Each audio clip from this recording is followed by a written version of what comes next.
Est-ce que vous avez déjà remarqué comme aujourd'hui on ne dit plus vraiment combien coûte un produit quand il coûte cher, mais plutôt combien on va le payer par mois? Je me suis fait la réflexion la dernière fois en regardant une publicité, je crois que c'était une publicité de voiture et il n'y avait rien d'autre d'affiché que à partir de 269 € par mois. Et c'est devenu la norme pour tout, nos téléphones, nos ordinateurs, même l'électroménager, mais ça, c'est pas un hasard. C'est une stratégie qui est faite pour détourner les défenses naturelles de notre cerveau et nous pousser à dépenser plus facilement sans qu'on ressente la douleur. Tout est pensé, réfléchi et surtout fait pour nous faire dépenser. Aujourd'hui, on va décrypter ensemble quelques techniques marketing et publicitaires qui nous poussent à dépenser bien plus souvent que ce qu'on ne pense. Mais avant de commencer, si jamais vous êtes intéressé par tout ce qui est finances personnelles et investissement, n'hésitez pas à vous abonner à cette chaîne, je sors une vidéo tous les dimanches.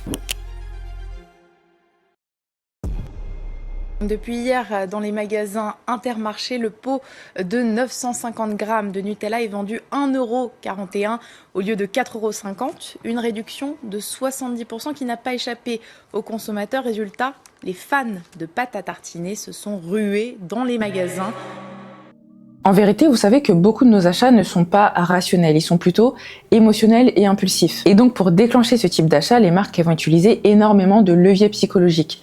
Et l'un des plus puissants, c'est l'urgence. En fait, le marketing de l'urgence, il va nous donner l'impression qu'il faut agir vite, sinon c'est trop tard. Donc on va plus prendre le temps de réfléchir et pour nous mettre cette pression, les marques vont utiliser des techniques bien précises. Et l'une d'entre elles, c'est le FOMO. Peut-être que vous connaissez déjà cette technique. Le FOMO, c'est tout simplement la peur de manquer une opportunité. Parce que pour notre cerveau, le fait de rater une bonne affaire, c'est vraiment vécu comme une perte énorme. Il y a quelque chose qui nous dit si tu le prends pas maintenant, tu vas le regretter. Et on pourrait penser qu'il suffit juste d'être un peu plus intelligent ou de connaître cette technique pour ne pas céder, mais ce stress, il est fait pour nous empêcher de réfléchir. Les marques, elles s'adressent pas à notre logique, elles s'adressent à nos émotions, parce que ce sont nos émotions qui nous poussent à dépenser. On va voir des messages comme plus que 2 en stock, offre valable jusqu'à demain uniquement, ou moins 30% jusqu'à minuit aujourd'hui. Tout ça pour raccourcir notre temps de décision et déclencher un achat impulsif. Parce qu'un client qui réfléchit trop longtemps, il a le temps de comparer, de regarder ses finances, de se demander s'il en a vraiment besoin, et ça les marques ne veulent pas de ça. Donc l'urgence va couper ce processus de réflexion, on achète maintenant et ensuite on réfléchit. Et d'ailleurs, vous savez qu'en psychologie, il y a des recherches qui ont montré que le fait de présenter une offre comme rare ou limitée suffit pour augmenter la valeur que notre cerveau va lui attribuer. Et donc la peur de rater une opportunité est beaucoup plus forte que la simple envie d'économiser. En fait, ce qu'il faut comprendre, c'est qu'avec la pression, on réduit notre capacité à analyser rationnellement et ça nous pousse à acheter beaucoup plus vite. Maintenant, pour lutter contre ça, il y a des solutions. L'une des règles les plus efficaces, c'est la règle des 48 heures. Peut-être que vous la connaissez d'ailleurs. C'est que avant d'acheter quelque chose, vous attendez 48 heures. Comme ça vous laissera le temps justement de réfléchir et de voir si vous en avez vraiment besoin. En 48 heures, normalement, si vous en aviez pas vraiment besoin, vous y penserez plus. Maintenant, c'est vrai qu'on peut aussi se dire que si c'est une vente flash, en 48 heures, il y en aura plus. Eh bien, figurez-vous que dans la plupart des cas, la rareté, elle est complètement artificielle. En fait, il y a une étude qui a été faite par l'université Princeton qui a montré que sur certains sites, les compteurs de stock, ils sont totalement faux. Ils sont juste là pour nous faire paniquer. Par exemple, vous allez remarquer que sur certains sites, vous avez la possibilité de voir combien de personnes regardent également l'article que vous êtes en train de regarder. Certains de ces compteurs, en réalité, ils affichent juste un chiffre complètement aléatoire qui a été généré par un code informatique. Et pour les comptes à rebours, ils ont remarqué qu'il y en avait certains qui se réinitialisaient tout seuls une fois qu'ils étaient arrivés à la fin de leur cycle. Donc il faut juste se poser une question, est-ce que c'est mieux de rater une offre de moins 30% pour quelque chose dont on n'avait pas vraiment besoin, ou est-ce qu'il faut quand même dépenser ces 100 € par impulsion et prendre le risque de le regretter potentiellement après?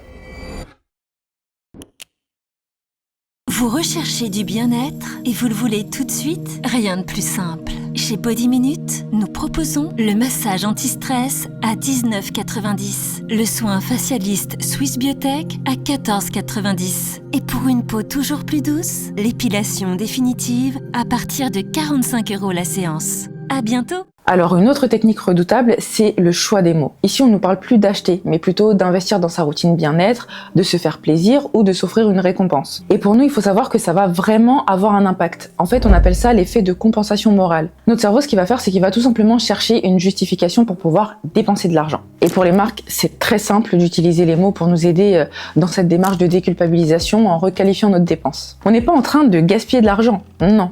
On a passé une semaine compliquée, donc on a envie de se faire plaisir. On est en train de profiter parce qu'on n'a qu'une vie.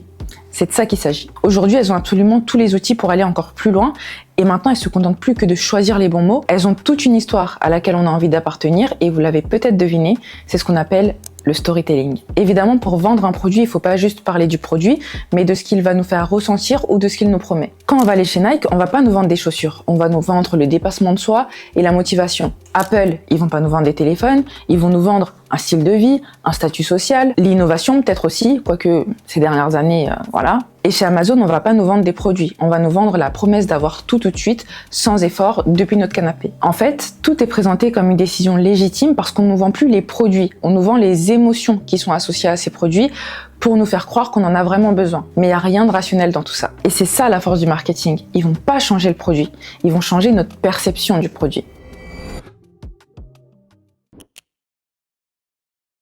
La vente additionnelle. On est en train de finaliser un achat, on est prêt à sortir notre carte et là, sur notre droite ou juste en dessous, on va avoir « Vous aimerez aussi » ou « Les clients ont également acheté ». C'est ce qu'on appelle la vente additionnelle ou en anglais le cross-sell et dans la même démarche, on a aussi le upsell. C'est une façon de gonfler notre panier moyen sans nous forcer parce qu'en fait, on est déjà dans cette démarche d'achat, donc on nous parle juste au bon moment. Juste avant le paiement, on va nous afficher « Ajoutez cet article pour seulement 3,99 € de plus » ou « Profitez de la livraison gratuite si vous rajoutez 5 €. On veut acheter un produit à 1 500 €, on va nous en proposer un à 1 650 parce que rajouter 150 € de plus, en fait, c'est quoi? On est déjà en train d'acheter un produit à 1 500 €, 150 €, allez. Mais il y a deux objectifs derrière ça. Déjà, augmenter notre panier moyen et surtout nous faire croire qu'on a profité d'une opportunité. Il y a quelques années, quand j'étais étudiante, je travaillais en plus de ça dans la vente et j'ai travaillé au sein du groupe SMCP, donc avec Maj, Claudie Perlot, etc. Et j'ai travaillé chez Maj et Sandro. Et donc tous les matins, on avait un brief. On regardait le chiffre de la veille, l'objectif du jour et les leviers pour l'atteindre. L'un des indicateurs clés, c'était le panier moyen et pour l'augmenter, justement, on allait utiliser la vente additionnelle. Concrètement, en fait, si une cliente venait acheter une robe,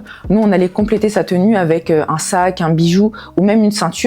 C'est juste dans le but d'augmenter ce panier moyen. Et dans la plupart des cas, ça fonctionnait parce que la cliente était déjà dans une démarche d'achat. Elle était dans une démarche positive et donc prête à dépenser, ce qui était beaucoup plus simple. Mais la vente additionnelle, faut comprendre que ça peut être très subtil. C'est pas juste pousser un produit de plus, c'est vraiment le présenter comme étant un complément naturel à ce que la cliente a déjà. Et dans ce contexte-là, c'est rare qu'elle refuse. Un autre exemple, vous voyez quand vous allez faire les courses au supermarché, souvent vous allez voir devant les caisses tout ce qui est chewing-gum, les petites choses comme ça qui coûtent pas trop cher. Ça c'est pareil, le placement il est calculé pour nous faire dépenser pendant qu'on attend et ils sont positionnés là où on peut pas les rater. C'est des petits trucs en général dont on n'a pas forcément besoin, mais dont on va avoir envie juste en les voyant. Surtout que ce sont des achats qui coûtent pas cher, donc la décision, elle se prend en quelques secondes.